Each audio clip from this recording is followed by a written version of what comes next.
Now the last example I want to share with you is not really about a miracle of the Quran, but a beauty in the Quran. One time I was in an elevator with a true Texan. And the elevator with a true Texan, and he turned to me and he clearly realized that I'm Muslim. And so he says to me, you're Muslim, right? And I was like, yeah.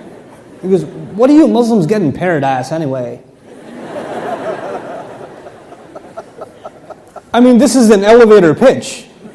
My floor is coming up. So I can't have a long discussion about Jannah with him right now. So I got to give him one thing and let him think. So I said, drinks. And I left.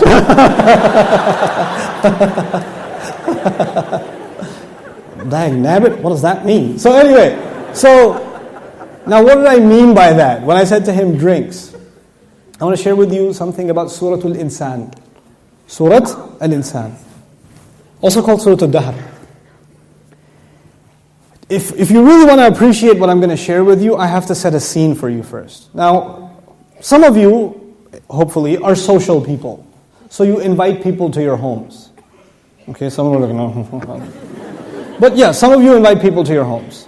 Now what we do sometimes when we invite a lot of people for Eid, or we invite a lot of people like at some special occasion, you don't have enough plates and enough spoons and enough, glasses in your house.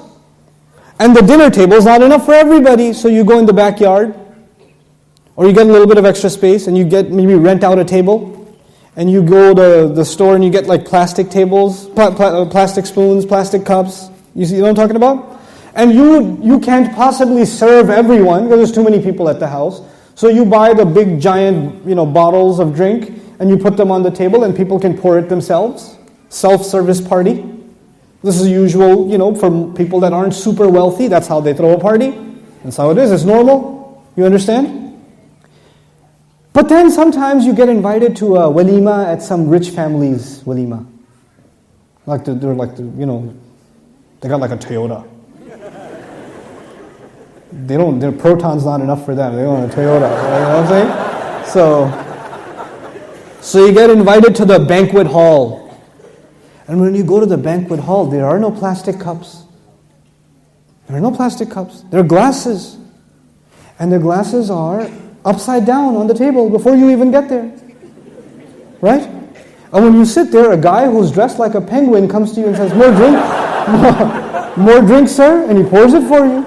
And you drink it, and he comes back and he fills it up again, and you're like, and you drink it again, and he fills it up again, and you feel guilty. and you have a stomach problem because he keeps filling the drink. But the idea is now you don't have to get up and get your drink when you're in a nice banquet hall, elite setting, rich environment. Then you have servants that are serving the drinks. The cups are already there. You don't have to go and find your drink, etc. They'll say, what would you like to drink, sir? You understand? Now that doesn't happen in our homes usually. That happens in an elite setting. Why am I telling you this? Because the Quran, when it talks about Jannah, especially in Surah al-Insan, when Allah talks about Jannah, He talked about drinks. And He talked about drinks 3 times in the same surah. The first time He talked about drinks, He said, إِنَّ الْأَبْرَارَ يَشْرَبُونَ مِنْ كَأْسٍ. The righteous people, good people, Allahumma ja'alna minhum, they will be drinking from cups. The language suggests that they will get up and get their drinks. The drinks are available. You're at the Jannah waterfall. There's a table with all the lineup of drinks. Hold on, I'll be right back. And you go over there and you pick your drink. And the other one. But you're self-service. This is the first level. إِنَّ الْأَبْرَارَ يَشْرَبُونَ مِنْ كَأْسٍ. Okay. What's a more elite party that I talked to you about? Do you get the drink yourself or you are given the drink? You're served the drink. A few ayat later, وَيُسْقَوْنَ فِيهَا كَأْسًا. They are given to drink in cups. Now they're not drinking out of cups themselves, they are being served the drink. وَيَطُوفُ عَلَيْهِمْ وِلْدَانٌ مُخَلَّدُونَ. Young servants are running around. Sir, can I pour some more? Can I give you some more? And they're running around and serving you drinks. Fine. So this is the more elite setting. I love the fact that some Orientalist intellectuals say, well, the Quran, it spoke about people that were living in a desert, you see. And therefore, They spoke of drinks in paradise. It's so primitive, you see. And I was like, you're primitive, dude. To this day, 2013, you go to an elite party and what are you going to find? Glasses, serving drinks. Allah Azza wa Jal put something in the Quran that is innate in human nature, no matter how advanced we get technologically. It's still there. It's still there. The idea of people serving you feels like, oh, this is first class. Why do you pay extra for a first class airfare? Because they come to you, sir, would you like this? Would you like that? Would you like that? When you're in the economy class seat, they walk by and they kick your chair and they go by like, there's a difference. You want to feel special. But you know what? Now in Jannah, Allah described you getting your own drink and now you are being served drink. So this is an upgrade. Yes? Is there any more upgrade available? A few ayat later, He says, وَسَقَاهُمْ رَبُّهُمْ شَرَابًا طَهُورًا. Their master, Allah Himself, will give them something to drink. A purified drink. Subhanallah.